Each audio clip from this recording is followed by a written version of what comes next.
Hey guys, I just wanted to kind of make a little video to talk to you guys about something that really struck me today. So our church has been talking about doing church in layers, right? And doing church in a really simple form, just wherever you're at. And so I have ended up having like 3 different groups that I'm doing church with outside of the big church building on Sunday. I do jail ministry twice a month. I do on Saturdays. I do a Bible study with the guys at Bethel House, which is a transition home for people coming out of the prison system. And then I do church with my extended family on the Hammock side on Thursdays. So it's Saturday, and I just got back from Bethel House and hanging out with those guys. And when I say like a little church, it's 3 of us. It's me, Tommy, and Roy, because they're the only 2 at the Bethel House right now that don't work on Saturday. There's one other guy, his name is Scott, and he's a construction worker. He works on Saturdays. So he was there when we prayed to open up, and then he had to go. But the thing that struck me today, and this is not the first time I've had this revelation, but it's always really interesting every time it comes up, is the way that we work through the studies at Bethel House is we're working through the book of Romans. We read Romans 15 today. And kind of the idea behind that was we were going to read through the chapter and we're going to talk about that chapter. Well, that never ends up happening. That's never what actually happens. We'll read through the chapter. We'll discuss like 1 or 2 points that stand out. They'll ask a question or 2.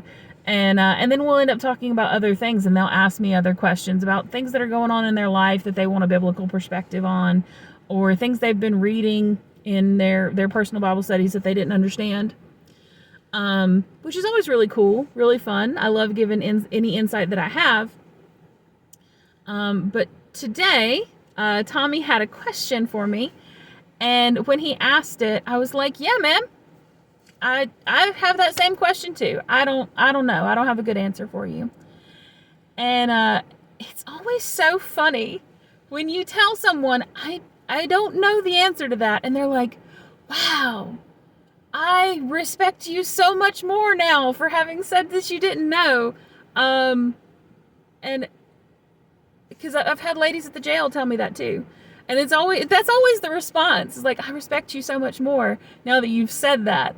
And I think what it is, because I've been on the other end of that too. I've said that almost exact thing to Duke before, word for word, is that if you're willing to admit that you don't know, like when you don't know, like if you're willing to be truthful about not knowing, it means that all of the other times when you did have something to say, when you did know, you're not just making it up. You're being for real and you're being honest, and it shows humility. So I guess I'm encouraging you guys, because I'm not the only one out here doing these little small churches, right?